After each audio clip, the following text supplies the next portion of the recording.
Some extreme right-wing groups are immediately recognizable. Klansmen in hoods, neo-Nazis giving a Heil Hitler salute. But there's a hodgepodge of factions and individuals far less visible, but reportedly growing. They're called sovereign citizens. They're not just men keeping to themselves in the woods.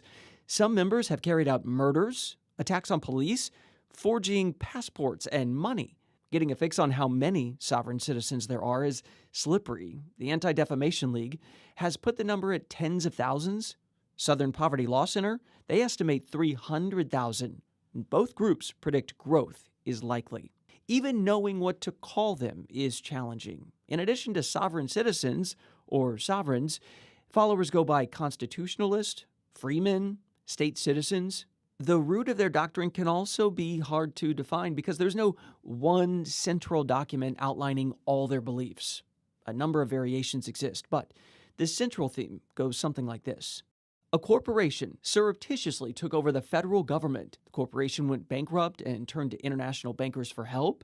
The bankers needed collateral, and the corporation put up the people of the United States. The implication is that your birth certificate and social security card, they are not just official documents, they're contracts that enslave you. Sovereigns often rip them up, throw them away.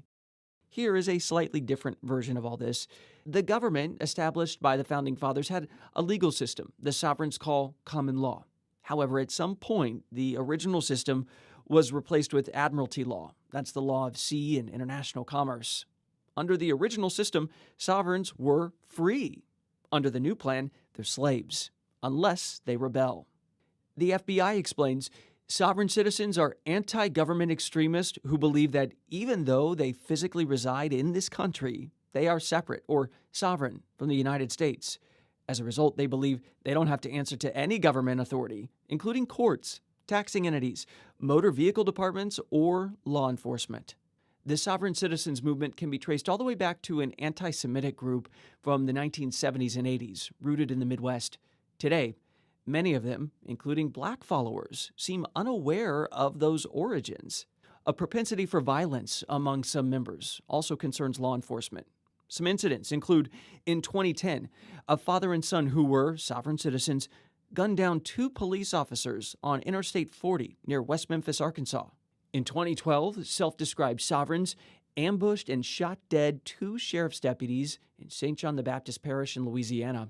In 2016, an ex-Marine who had become a sovereign citizen killed 3 law officers in Baton Rouge. Those are fairly recent examples, but there's one that goes back to 1995, worth noting. Terry Nichols, who collaborated with Timothy McVeigh in the Oklahoma City bombing, claimed he was a sovereign citizen.